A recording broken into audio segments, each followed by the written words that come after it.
Ayan,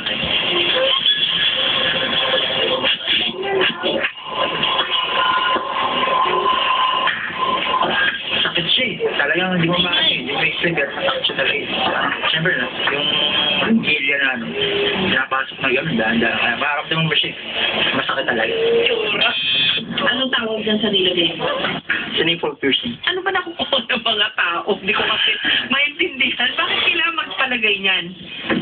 Kasi ako po, bilang artist din, body piercer po, parang gusto ko rin po maranasan. Kung ano yung pain na naranasan yun sa ginagawan ko po.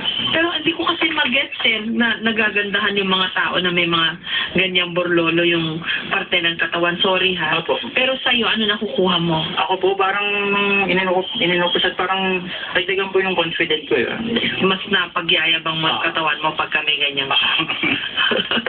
Pero yung iba, di ba, lalo na yung mga medyo sarado katoliko, sinasabi nila na bakit kailangan mong lapastanganin ang katawan ng tao na bigay ng Diyos sa pamamagitan nitong mga body piercing o mga tattoo. Anong masasagot mo doon?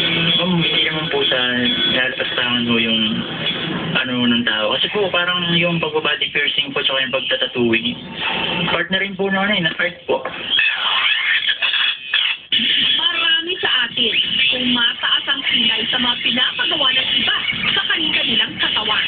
Maintindihan man natin sila o hindi, respetuhin na lang natin ang kanilang paraan para mas maipakayag ang kanilang mga sarili. Sa mga gusto namang sumubok nito, mag-isip ng makailang ulit dahil oras na nabayaran ka na ng sinta o nabutas na ng karayom ang iyong balat, mas malamang habang buhay ka na, markado